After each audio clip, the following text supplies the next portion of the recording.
Lamay tisilo. Lamay tisilo.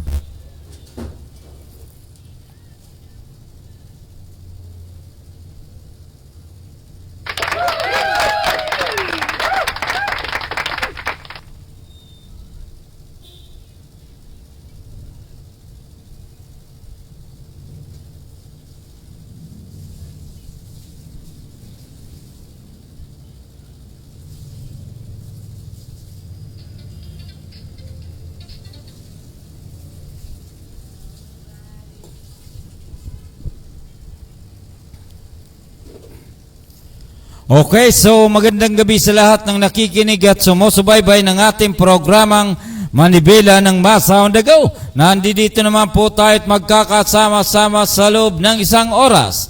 Para sa opinyon, talakayan, ninaing ng bayan, tumawag lamang sa 0956-512-2086. Siyempre, dito lamang po yan sa impilan ng Paranaque Net Radio Worldwide.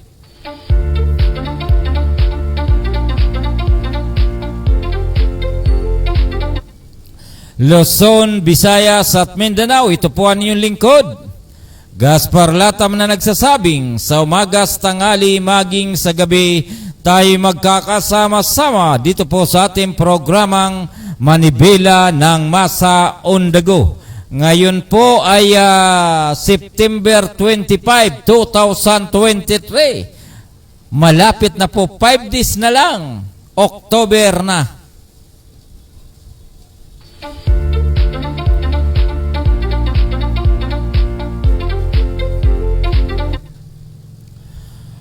Yung pong ating mga kaibigan dito po sa Metro Manila, magandang gabi po sa inyo. Ang oras po natin ay ganapong alas 7. Talagang alas 7:34 ba ito? Talagang malayo-layo ang monitor natin.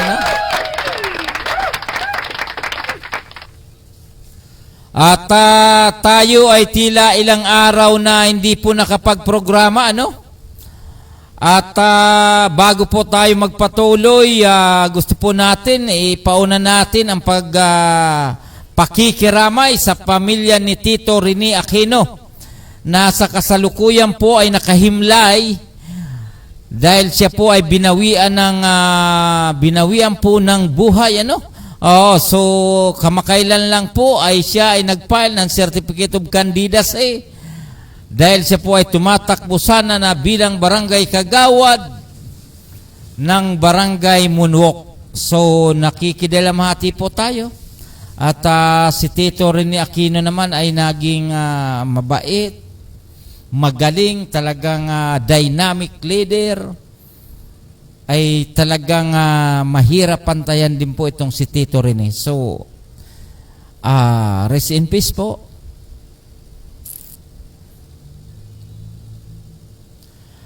Opo, so ganun din pala, no? At ngayon po ay Lunes. Yung po mga kaganapan dito po sa lungsod ng Paranaque. Mr. Chairman, palitan mo na nga yung picture. Palitan mo na doon sa nilagay ko. Palitan mo na to.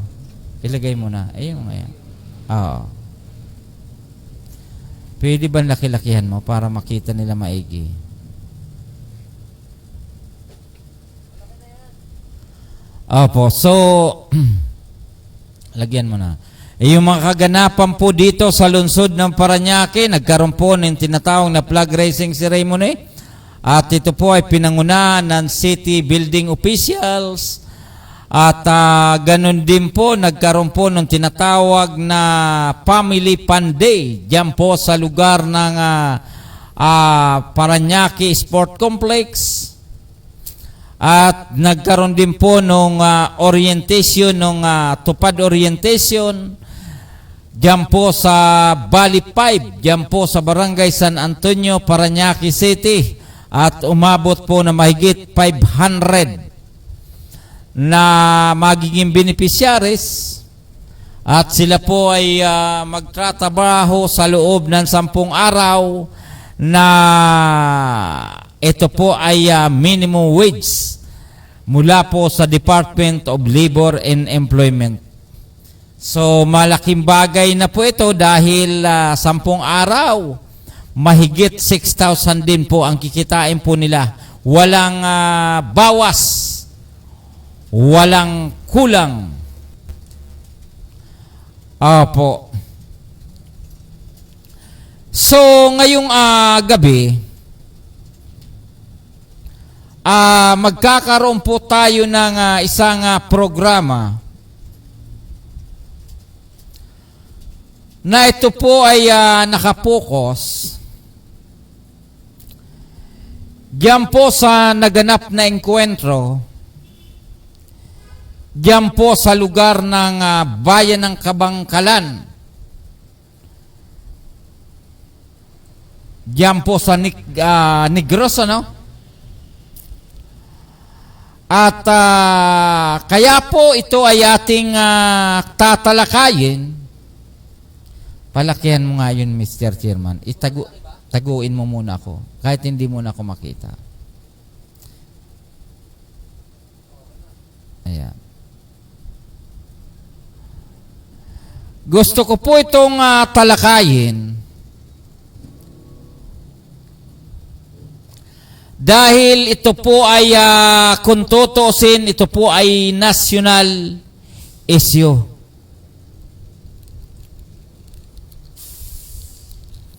At ito naman po ay talagang matagal na po itong panahon na nangyayari. Panahon pa ng 60s, 70s, 80s hanggang ngayon ay nangyari pa rin. Opo. Babasahin po natin ito. Robin de la Cruz Gaitan, biktima ng karahasan ba? Si Robin de la Cruz Gaitan, isang regular ng empleyado ng Sidico, isang malaking kumpanya ng asokarera sa Negros Occidental at namamasada ng tricycle pagkatapos nababas ng kanyang trabaho. Ayon sa salaysay ng biktima, asawa ng biktima, September 21, taong kasalukuyan, pagkatapos ng duty ni Robin sa Central Asocarera o Central Sideco, sa ganap na alas 4 ng hapon, dumiretso na ito ng biyahe ng kanyang tricycle. Dakong alas 5:30 ng hapon, umuwi na ito sa kanilang bahay para magluto ng kanilang hapunan ng dalawang anak at asawa dahil maliliit pa itong kanyang mga anak, isang 9 na taon at isang 4 na taon gulang lamang. Bandang alas 6 ng gabi, may pumunta sa kanilang bahay na isang lalaki at sinabi na arkilahin ang kanyang tricycle. Sa madaling salita, nagkasundo sila ng presyo sa arkila ng kanyang tricycle. Dumating ang alas 7 ng gabi, wala pa ang kanyang asawa at ito ay kanyang tinawagan sa kanyang cellphone pero di na sumasagot. September 22 ng umaga, nakarating ang balita na kasamang kanyang asawa sa naganap na engkwentro sa Sitio Lubi, Barangay Tabugon, Kabangkalan, Negros Occidental. Ang engkwentro ay sa pagitan ng 47 Infantry Battalion ng militar at di umano ay mga miyembro ng New People's Army. Ang balita ay sakay ng tricycle na minamaneho ni Robin Gaitan na sinasabing may mga miyembro ng NPA. 2 babae, isang buntis at 3 lalaki kasama ang driver ng tricycle na si Robin Gaitan. Kaya hustisya ang sigaw ng mga kamag-anakan ni Robin de la Cruz Gaitan na inaasa na magkaroon ng masusing investigasyon ang mga otoridad hinggil dito. Tinatawagan din natin ang komisyon ng Katarungang Pangtao o Commission Human Rights na pumasok sa investigasyon para magkaroon ng patas na pagsisiyasat at lumabas ang katotohanan. Opo.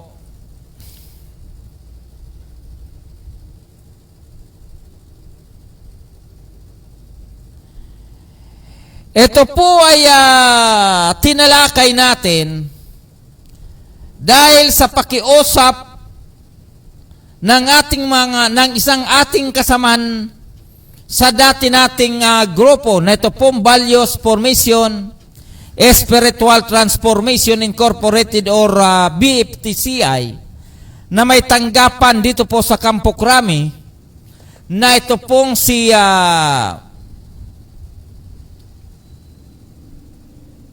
Gaitan na kung saan naman dahil ito naman po ay kanyang kapatid at batay na rin po sa kanyang sinabi na ito pong kanyang kapatid na si Robin Gaitan ay dati pong regular employee din dito po sa Metro Manila sa isang litson ng sinasabi nga po na litson manok. Siya po ay nagtrabaho dito sa Metro Manila nang siya po ay binata pa. Nang siya po ay nagkaroon na po ng asawa, ay pinagsikapan nila na pagkasunduan na siya po ay umuwi na lamang ng probinsya at doon na po nila palakin ang kanilang mga anak dahil medyo nahirapan din po sila dito sa Metro Manila dahil nagsimula na nga po sila na bumuo ng kanilang pamilya. So, batay na rin po sa sinabi o binitawang pananalita nito pong si Randy Gaitan, ito pong kanyang kapatid ay talagang never o ni minsan ay hindi po nakisama, hindi po naging miyembro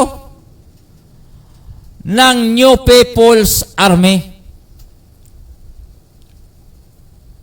Sa katunayan, nang siya po ay umuwi diyan po sa kanilang lugar, siya po ay naging regular employee ng Central Sidigo diyan po sa Bacolod. Opo, diyan po sa Negros Occidental.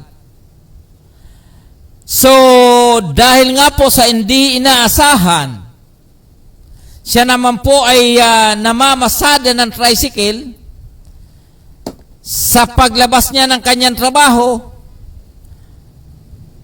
at batay na rin po sa salaysay ng kanyang asawa. Sila po ay inarkila, siya po ay inarkila ng isang lalaki para puntahan ang lugar o kaya sunduin, in short, itong mga taong ito.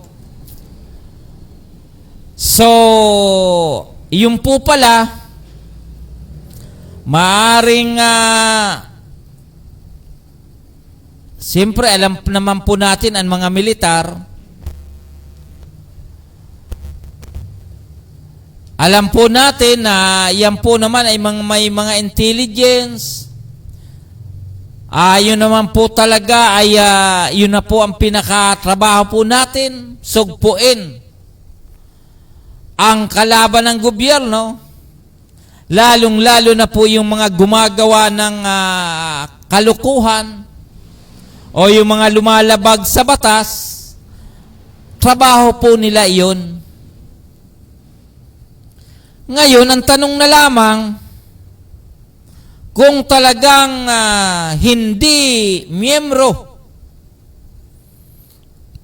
ng New People's Army, ito pong si Robin Gaitan, paano po magkakaroon ito ng katarungan?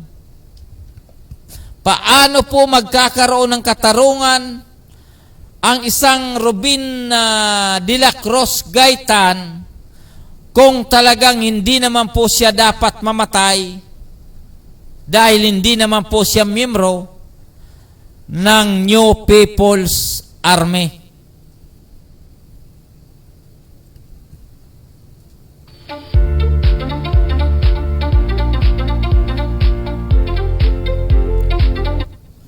Opo, kasi siyempre, siya naman ay nagtatrabaho.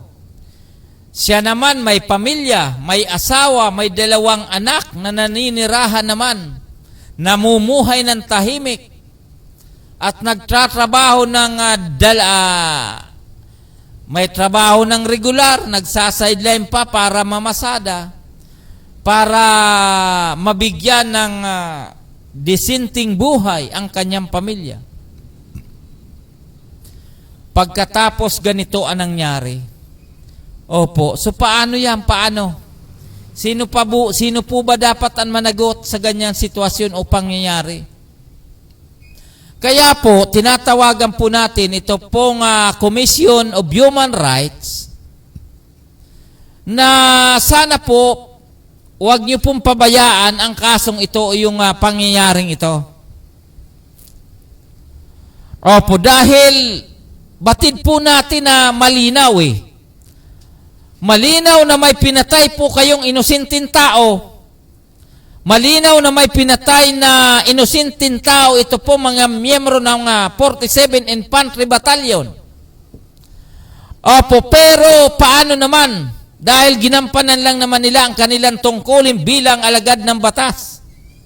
Opo, pero may nakadamay. Paano na yan?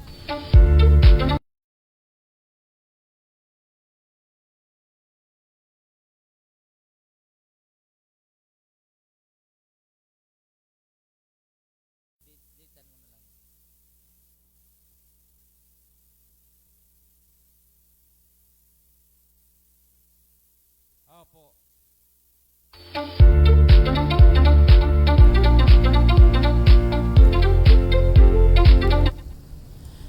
Ito po ay pinapakita natin. Opo, dahil nangangailangan po ng hustisya, ito pong si Robin Gaitan. At kung makikita po natin, yung pong tricycle niya, makikita po natin na talagang tad-tad po yan ng bala ng baril. Tad-tad po talaga yan ng bala ng baril. Halos natupi dahil sa daming tumama ng bala ng baril. At batay na rin po sa inisyal na natanggap natin, ang nakuha lang daw pong sandata o gamit ng mga namatay ay isa lang pong piraso ng granada. Tila wala po silang baril. Opo, so tila wala po silang baril na nakuha. Opo, so ito po ay pinapaalam natin sa mga kababayan natin, Luzon, Visayas at Mindanao, na sa kasalukuyan po ay may mga ganito pang pangyayari at sa kasalukuyan ay marami pa pong mga miyembro ng New People's Army. Sana mag-isip na po kayo sa pangyayaring ito dahil yung pong namatay di umano ng mga miyembro ng New People's Army, 2 babae. At ang mabigat po rito, yung isa po ay nagdadalang tao o kaya buntis. Opo, so yung isa, nadisgrasya din. At yung pong 4 na lalaki at yung isa po roon ay yung driver ng tricycle na walang partisipasyon bilang miyembro ng New People's Army. Opo. So nananawagan po tayo doon po sa ating mga taong gobyerno, yung pong mga miyembro ng ating Armed Forces of the Philippines, kung mapatunayan na ito pong si Robin Gaytan ay hindi miyembro ng New People's Army, sana tulungan niyo po ang pamilya na naiwan ng mga ito dahil kawawa po, dahil maliliit pa po ang anak nito, ganun din po ang kanyang asawa. Opo, so hindi ko po sinisisi, lilinawin ko po, hindi ko sinisisi po ang Armed Forces of the Philippines, lalong-lalo na po itong 47 Infantry Battalion, dahil una, ito po ay nangyari gabi. Alas 7 daw, sa pagitan ng alas 7 hanggang alas 8 ng gabi, na kung saan sa probinsya, nasa gitna po ng bundok, nasa gitna po ng taniman ng tubo, siguro talagang napakadilim, talagang hindi na po talaga makikita kung sino ang dapat barilin doon, bagkos na damay ito pong kapatid ni Randy Gaytan na si Robin Gaytan. Opo, so hindi na po talaga makikita. Opo, ay sabihin po natin na sa dilim na yan, kung talagang ang sakay ng tricycle ay mga miyembro ng New People's Army, kapag hindi po ito niratrat ng Armed Forces, ng mga militar, baka sila pa ang tamaan o kaya baka hindi pa po ito, makawala pa po ito dahil nga po sa gitna po ito ng tubuhan. Opo, ngayon, so yung pong 5, actually hindi pa po naman hindi pa naman talaga totally klarado o identified na sila nga po talaga ay mga miyembro ng New People's Army, dahil sabi nga po ng ating kausap na hanggang ngayon ay tila po hindi pa pinupuntahan ng kanilang mga kamag-anakan. So hindi natin alam kung mga dayo po ba ito o ano, at hihintayin po natin ang mga susunod na balita sa development diyan po sa pangyayari diyan po sa lugar ng Occidental Mindoro, Negros Occidental, Opo, so yung pong pamilya ni Randy Gaytan, tayo po ay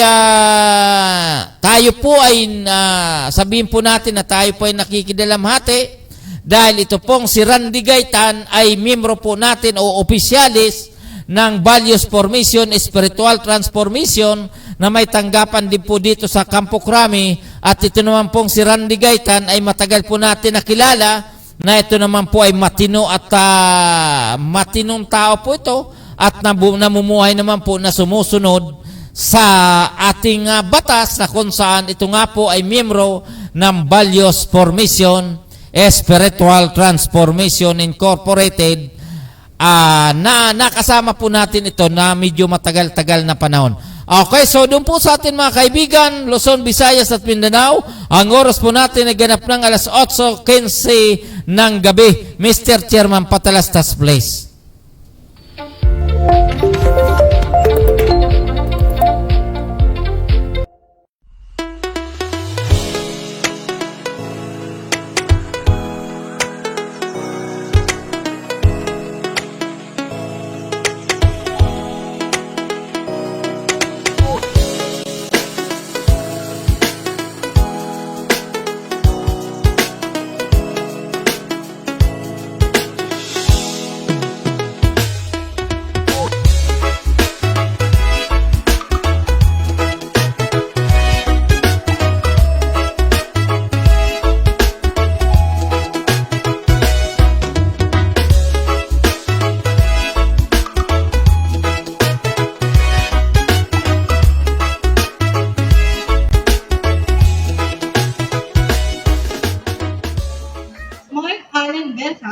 To deliver his message of support.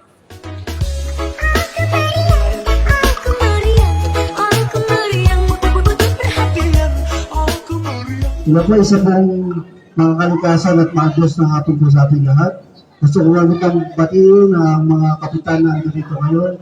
si Kapitan Noel Lapdos sa Barangay San Isidro, ang aking idol. Kaya po, si Kapitan John Quezon ng Barangay Tambo, at si Kapitan Marilyn Burgos ng Barangay Dunggalo, kayo nandito. At yung mga kagawad, si Kagawad Lani, Kagawad Darwin. Salamat po sa Asyana, sa panguna po ni Engineer Risa, dahil po siya po yung aming adapters. Kaya po kami nagkaroon ng award ng Gawad Taga-Ilog at nag-champion po sa Liquid Waste sa tulong po ni Kapitana Jen ng Barangay Tambo. Okay. Ayun lamang po siguro at magandang hapon po sa atin na.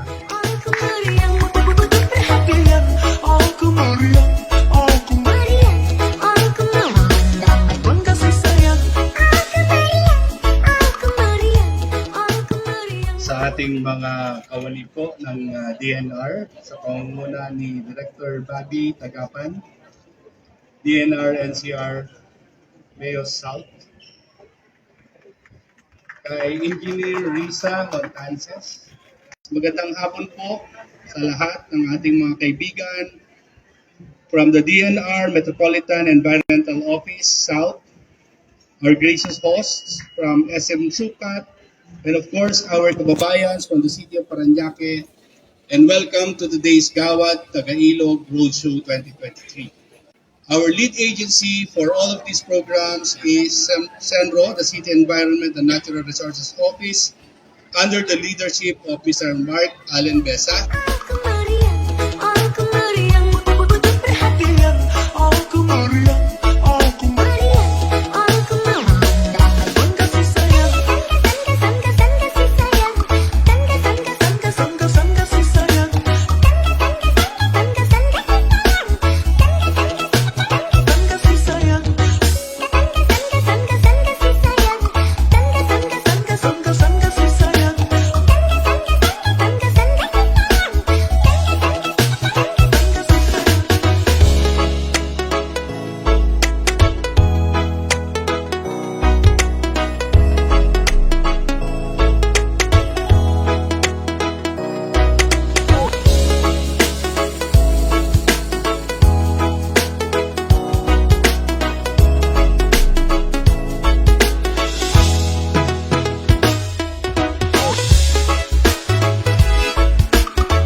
Ayan, so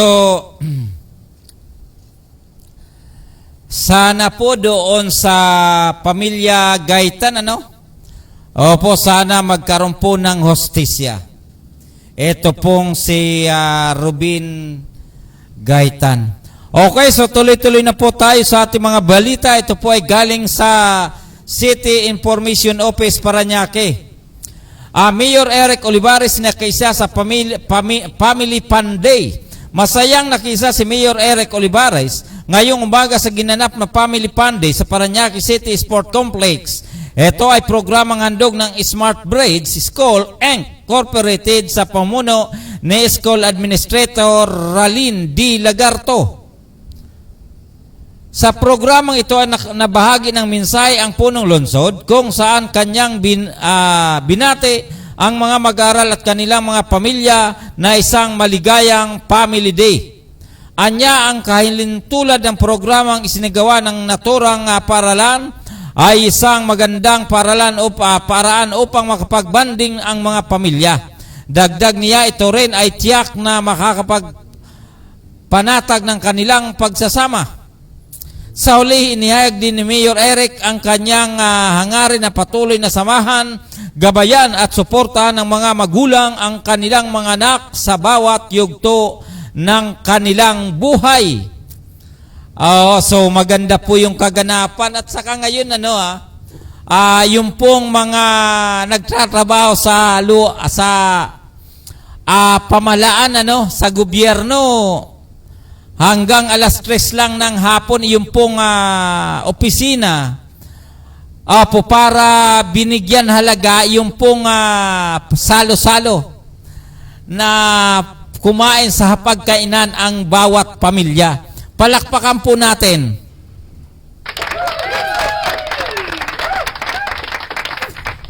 Bagamat yung pong nag-iisip ng mga ganyang nag-iisip ng ganyang mga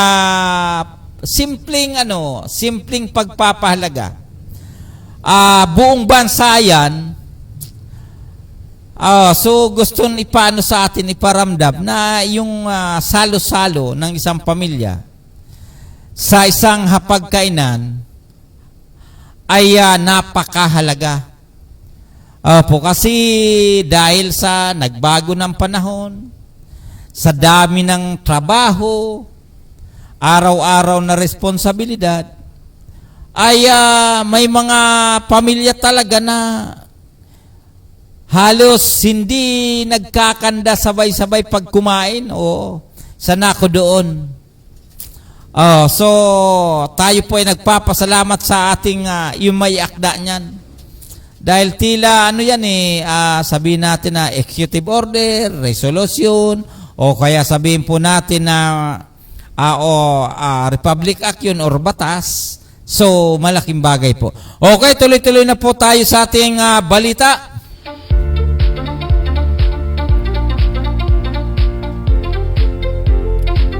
Orientation ng tupad beneficiary sa Parañaque ginanap. Muling isinagawa ngayong umaga ang orientation para sa mga beneficiaryo ng tulong paghahanap buhay sa ating mga disadvantaged displaced workers or tupad. Programa na ginanap sa San Antonio Valley 5 Covered Court sa Barangay San Antonio. Dumalaw sa naturang programa si Mayor Eric L. Olivares kasama sinaunang ginang Eileen Claire Olivares, Public Employment Service Officer in Charge Miss Ami Martin at si Miss Tess Basig na kinatawan ng Department of Labor and Employment.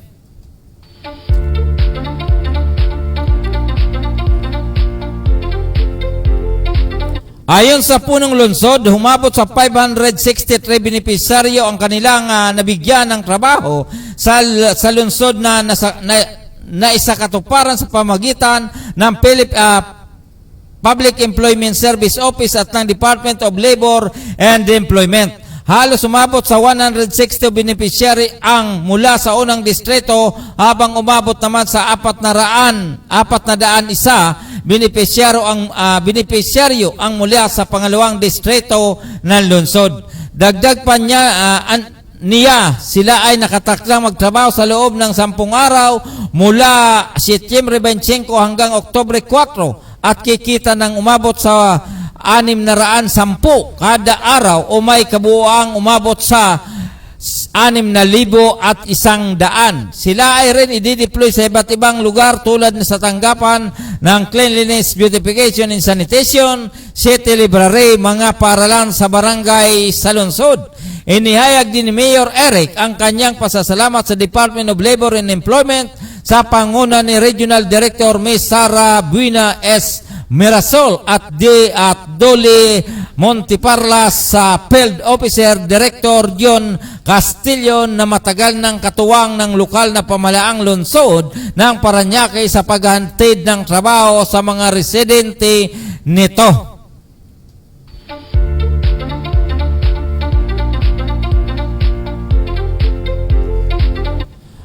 So maganda dahil trabaho sa ating mga kababayan na sa kasalukuyan ay talagang wala pa pong napapasukan.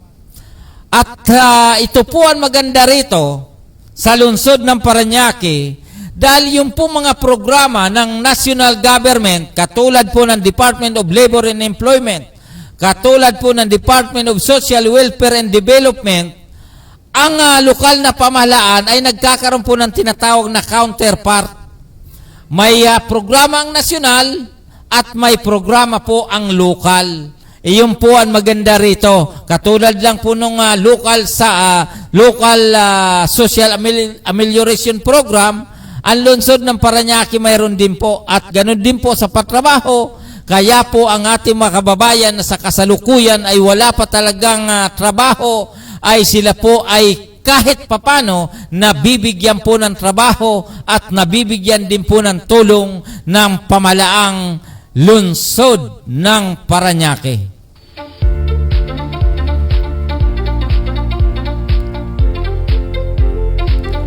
Ayan, so tuloy-tuloy na po tayo. Ang ating balita pa rin po ito, galing pa rin po sa City Information Office dito po sa lungsod. Opo, so ito po ay binabasa po natin ang kanilang mga balita para ihatid po natin sa inyo na sariwang mga balita. At ganun din po para makakuha kayo ng kompletong detalye sa ating mga binabasa, i-search nyo po ito pong City Information Office Parañaque City at makukuha nyo po itong mga update na mga balita dito po sa lungsod.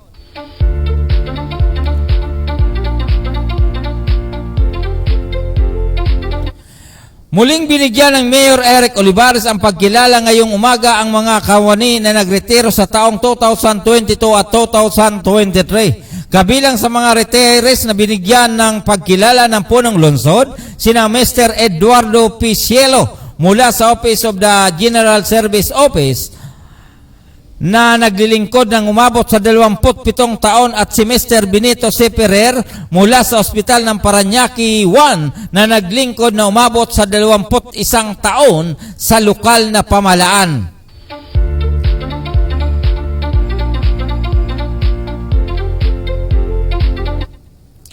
Mainit na binati ni Mayor Eric ang mga naturang kawani at pinasalamatan para sa kanilang walang sawang paglilingkod bilang kawani ng lungsod ng Parañaque sa mahigit na 15 taon pataas. Kasama sa pagbibigay ng plaque, kaninang umaga sina unang ginang Eileen Claire Olivares, City Administrator Attorney Volter de la Cruz, at ganun din po itong City Councilor na si Ten Esplana at ito pong Head ng Human Resources and Development Office na ito pong si Mr. Ramel Santillan, kasama po ang City Building Administrator na si Engineer Emmanuel San Jose.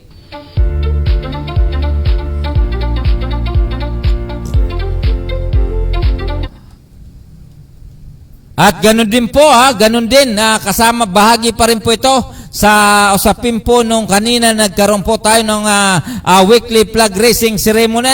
Pinangunahan ni Mayor Eric Olivares ngayong umaga ang pagbibigay ng pagkilala kay Mr. UG Gabriel Esquelio sa Parañaque City Hall grounds. Si Mr. Esquilio ay residente ng lungsod ng Parañaque na siyang kumatawan sa Pilipinas sa ginanap na World Championship of Performing Arts 2023 noong Agosto 5 sa Anson, California sa United States. United States po ito, malayo-layo.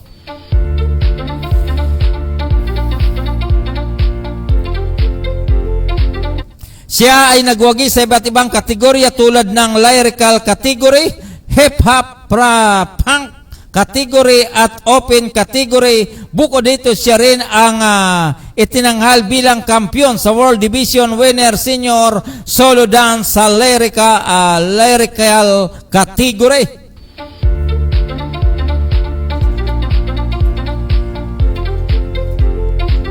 Inihayag naman ni Mayor Eric ang kanyang mainit na pagbati kay Mr. Esquilio at pinasalamatan sa pagpipresenta sa karangalan sa kanyang dala sa bansa. Kasama rin sa naturang seremonya kaninang umaga sina District 2 City Councilor Ten Esplana, City Administrator Attorney Volter de la Cruz, Building Administrator Officer Engineer Emmanuel San Jose at City Social Welfare and Development Officer in charge Ms. Vivian Gabriel.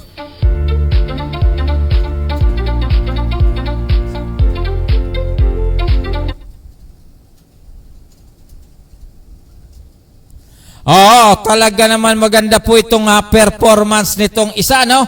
Bumantakin nyo po, siya po ay nanalo, hindi po dito sa Pilipinas, sa international. Doon po sa Amerika. Palakpakan po natin. Opo, so doon po siya nanalo, Tinalo niya po yung mga ibang lahi, ano? So palakpakan po natin uli. Opo, so tuloy-tuloy na po natin, lubos-lubosin na po natin ang pagbibigay ng balita mula po sa lungsod ng Parañaque. Opo, so ngayong araw, flag ceremony highlights. Kasabay ng pagsalubong ng bagong linggo, isinagawa ngayong umaga ang regular na pagtaas ng watawat sa Parañaque City Hall grounds na pinangunahan ni Mayor Eric L. Olivares.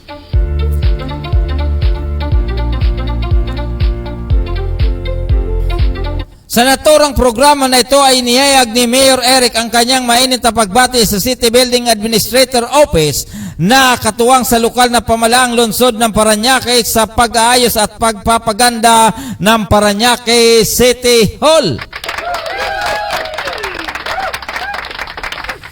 Binahagi rin ni Punong Lungsod ang mga programang matagumpay na dinaos nitong nakaraang linggo. Kabilang sa mga nabanggit ng Punong Lungsod ay ang pagdalo ng ika-11 commitment exercises for technical vocational education and training at ng public-private partnership selection committee at mga pinunong iba't ibang departamento ng lokal na pamalaan sa isang seminar na ginanap sa Clark, Pampanga.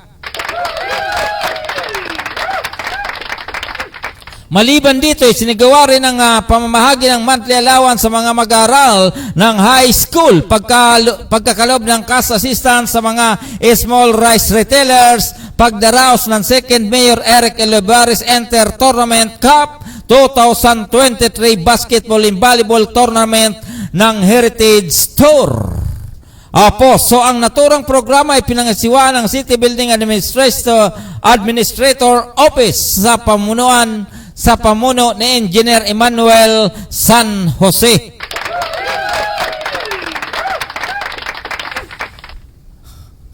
Ayan, so yun po ang sinabi ng ating butihing Mayor Eric Olivares.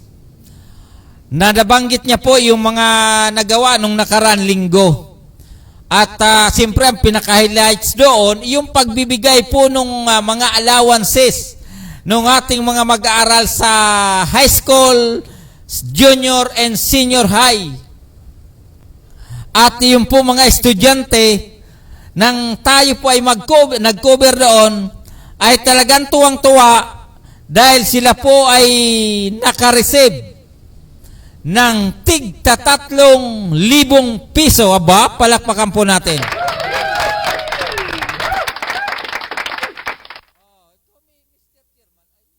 Na pala, no? Okay, so yun po, at batid po natin na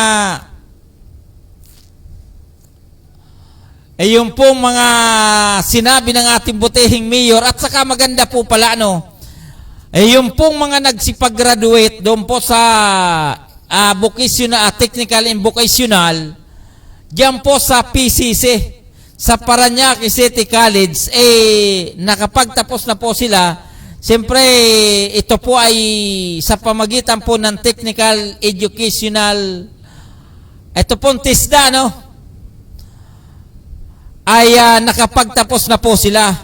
At ang maganda pong balita doon po sa mga mag-aaral ng Parañaque City College, na kung saan yung pong kanilang mga major course, katulad po ng tourism, entrepreneurship, at saka po itong estate realty ba yun? Mayroon na po ay tila na-aproba na po ang kanilang yung pong kanilang na-aproba na po ang kanilang mga courses na kung saan yung pong mga magsisipagtapos diyan po sa Parañaque City College ay sila po ay makakapag-graduate na. Sila po ay makakapagtapos na na may diploma. Palakpakan po natin.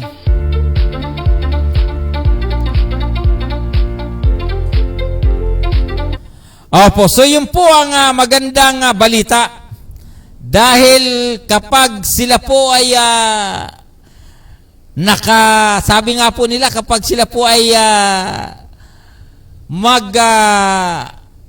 lakad na sa red carpet at sila po ay may hawak na ng diploma, ay sila po ay makakapag-apply na ng magandang trabaho. So palakpakan po natin yan. At siyempre, ito naman po ay sa pagsusumikap ng ating pamalang lokal ng lungsod ng Parañaque, dahil lahat naman pong mula po sa building, sa mga logistics, sa mga manpower, lahat pong gastusin ng Parañaque City College, ito po ay galing sa lokal na pamalaan lungsod ng Parañaque. Opo, so palakpakan po natin si Mayor Eric Olivares at ito pong si Congressman Edwin Olivares, dahil dati-rati wala po tayong kolehiyo dito sa Parañaque. Oo, wala. At mayroon din sana ay ito pong Polytechnic University of the Philippines, PUP. Iyon lang, at tila kakaunti pa po yung natatanggap noon ng mga estudyante. Pero ngayon, may Polytechnic University of the Philippines Parañaque Campus, mayroon po tayong Parañaque City College, at mayroon din po tayong vocational and technical courses dito po sa lungsod ng Parañaque.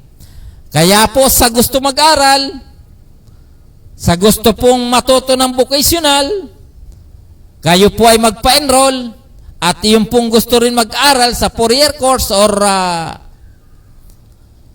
sa usapin ng turismo, sa usapin ng entrepreneurship o pagninegosyo naman, o kaya sa usapin ng realty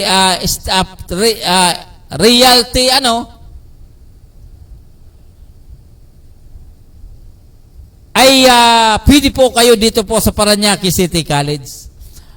Kasi yung anak ko, alam ko dapat ang kukunin nito pero tila nagbago, napunta sa entrepreneurship. Nagbago.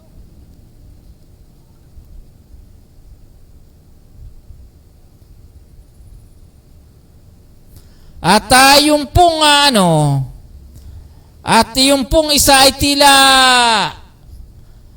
may isang dumating dito po sa studio, balak daw siyang babawi daw siya kasi parang palaging namumulubi ito sa akin pagdating sa laban. Talaga naman babawi daw. Antay-antay lang at malapit ako magtapos. Mr. Corimao. Malapit ako magtapos, Mr. Corimao. Bumawi ka ng gusto. Corimao yan.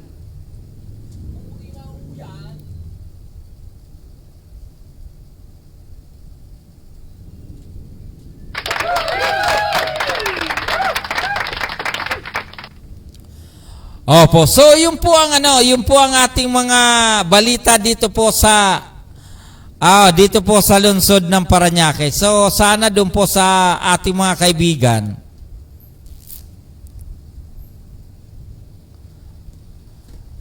Mr. Chairman Patalastas, please.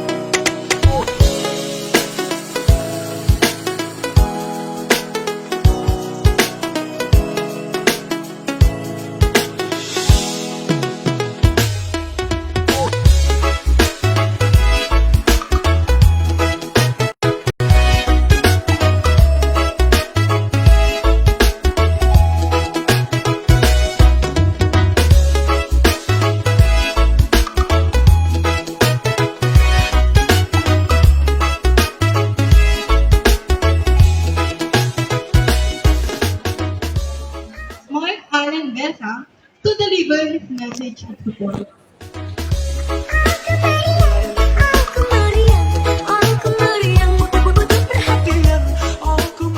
Ito po isa pong mga kalikasan at maagos ng hapon po sa ating lahat. Gusto ko lang itong batiin ang mga kapitan na dito ngayon. Si Kapitan Noel Rapdos ng Barangay San Isidro, ang aking idol. Kaya po, si Kapitan John Quezon ng Barangay Tampo. At si Kapitan Marilyn Burgos ng Barangay Donggala, kayo lang dito. At yung mga kagawad, si Kagawad Lani, Kagawad Darwin. Salamat po sa Asyana, sa bangunan po ni Engineer Risa. Dahil po siya po yung aming adapters, kaya po kami nagkaroon ng award ng Gawad Taga-Ilog at nag-champion po sa Liquid Race sa tulong po ni Kapitana Jen ng Barangay Tambo. Okay, ayun lamang po siguro at magandang hapon po sa atin na.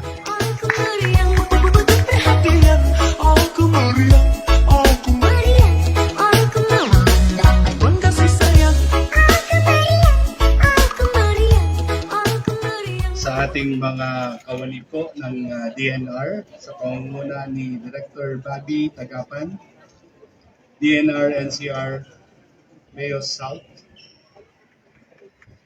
kay Engineer Risa Montances. Magandang hapon po sa lahat ng ating mga kaibigan from the DNR Metropolitan Environmental Office South, our gracious hosts from SM Sukat, and of course, our kababayans from the city of Parañaque, and welcome to today's Gawad Taga-Ilog Roadshow 2023. Our lead agency for all of these programs is CENRO, the City Environment and Natural Resources Office, under the leadership of Mr. Mark Allen Besa.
Ayan, so ang ating patalastas mula po sa tanggapan ng Senro. Ang oras po natin ay ganap ng alas 8:46 ng gabi. Ngayon po ay September 25, 2023, Monday. At doon po sa ating mga kaibigan dito po sa Metro Manila, kumusta na po kayo? Bagamat makulimlim pero maganda po ang panahon at hindi po tayo ay umulan sa hapon pero kanina hanggang okay. So doon po sa ating mga kasama sa Values Formation, Spiritual Transformation Opo, na kung saan ito pong ating kasama na si Randy Gaita naman, ang kanyang kapatid ay nabiktima po ng karahasan dyan po sa lugar ng Negros Occidental, ano? At ganoon din po, siyempre ang ating mga kaibigan dyan po sa lugar ng Cavite, sa panguna po ni ni Idol Sunny Illustrated, and of course, ito po ang rektang po na News Online kasama si Miss Elsa Bispo dyan po sa lugar ng Jamie, Cavite. At siyempre dito po sa lugar ng Laguna, Batangas, Quezon, maging dyan po sa lalawigan ng Camarines Sur, mga manoy, mga manay, at tila ang ating pong buting Presidente Bongbong Marcos ay pumunta po dyan sa lugar ng Iriga City para maghatid po ng biyaya dyan po sa ating mga kababayan dyan po sa Bicol Region. At siyempre, ang ating gobernador dyan, ito pong si Gobernador Villafuerte.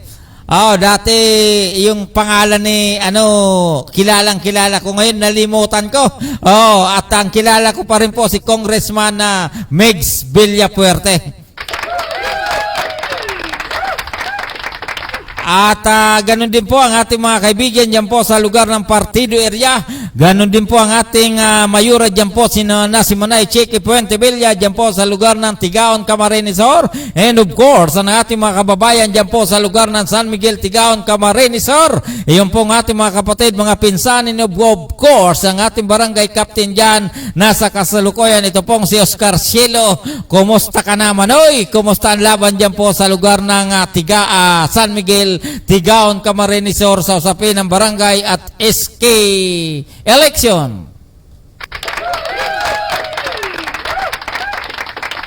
At siyempre, babalik po tayo dito po sa Metro Manila, lalong-lalo na po dito sa lungsod ng Parañaque. Siyempre, dito po sa 16 na barangay ng lungsod, mula po dyan sa lugar ng Baclaran, Tambo, Donggalo, maging dito po sa lugar ng Santo Niño, Vitales, and of course, dito po sa lugar ng La Huerta, San Dionisio, San Isidro, maging dito po sa lugar ng San Antonio, BF, maging dito po sa lugar ng Marcelo Gren, at ito po Don Bosco, maging dito po sa San Martin de Porres, at ganoon din po dito sa Monuoc, Merville, maging dito po sa Sambali.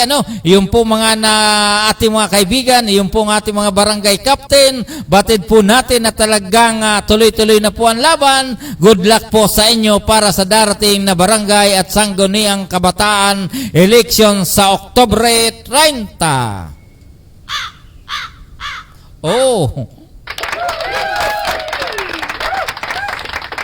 At ganoon din po, siyempre kasama po natin ito pong ating kapulisan dito po sa lungsod ng Parañaque, mula po sa Substation 1 hanggang sa Substation 8 sa panguna po ni Police Colonel.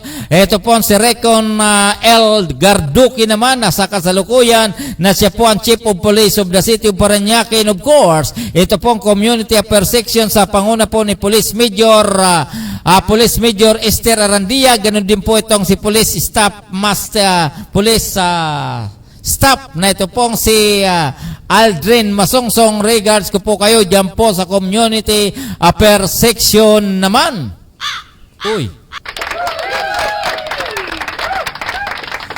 At siyempre, dadako na po tayo dito sa pamalang lokal ng lungsod ng Parañaque sa panguna po ng buting Mayor Eric Olivares. And of course naman, ito pong buting Vice Mayor Joan Villafuerte, kasama po ang mga konsyalis ng Distrito 1 at Distrito 2. And of course, ito pong City Administrator Attorney Fernando Di Soriano, maging ito pong Public Information Office sa panguna po ng ating butihing officer in charge na ito pong si Sir Mel Juarez Alipoon.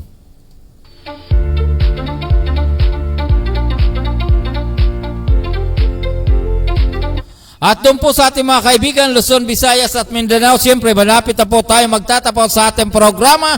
At siyempre yung pong ating mga kasama dito po sa Parañaque Net Radio Worldwide, mula po sa Unit 1, Unit 2, Unit 3, Unit 4, Unit 5, Unit 6, hanggang sa Unit 12. Regards ko po kayo. At ganoon din po ang ating mga kasama dito po sa ito pong ARSAP, Motorcycle Riders. Ito pong Unit 6, Unit 7, Unit 8. Ito pong Media Patrol Express Parañaque News, and of course, ito pong Ratsada News na nakabase dyan po sa lugar ng Muntinlupa City.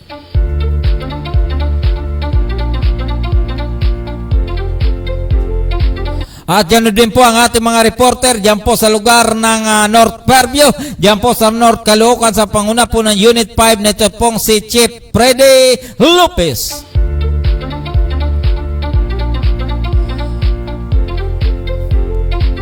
At yan din po ang ating mga kaibigan dyan po sa Kamanaba area. Ito pong si Charlie Soriano, Presi Lazaro. Ganun din po ang ating boss na si Ma'am Leone Carduna dyan po sa Valenzuela City. Magandang gabi po sa inyo.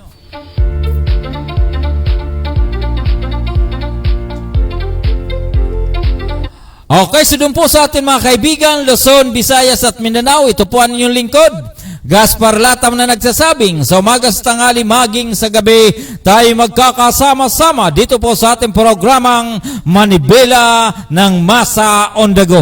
Opo, so doon po sa ating pong kaibigan na ito pong si Tito Rene Aquino. Condolence po sa inyong pamilya. Opo, so Mr. Jima, huwag ka na muna mag-ano ng birthday ha. So sana po doon po sa mga naiwa o naulila na pamilya ni Tito Rene Aquino, kami po ay nakikidalamhati dahil naging malapit naman po si Tito Rene Aquino sa Paranaque Net Radio Worldwide. Doon po sa ating mga kaibigan, maraming salamat po sa inyo. God bless us all. Bye-bye.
Alan Besa to deliver his message of support.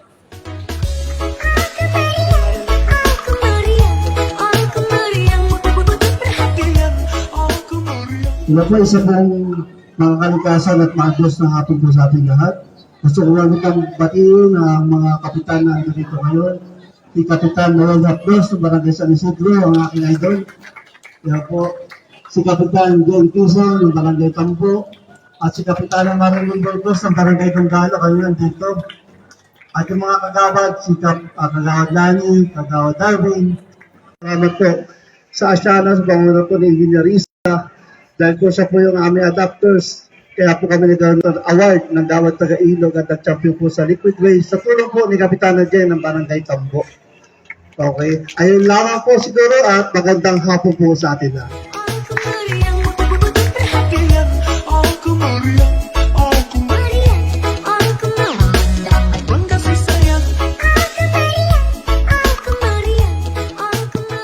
Sa ating mga kawani po ng DNR, sa pangunguna ni Director Bobby Tagapan, DNR NCR Mayo South,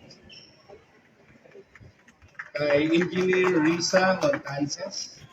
Magandang hapon po sa lahat ng ating mga kaibigan from the DNR Metropolitan Environmental Office South, our gracious hosts from SM Sukat, and of course our kababayans from the city of Paranaque, and welcome to today's Gawad Taga-Ilog Roadshow 2023. Our lead agency for all of these programs is CENRO, the City Environment and Natural Resources Office, under the leadership of Mr. Mark Allen Besa.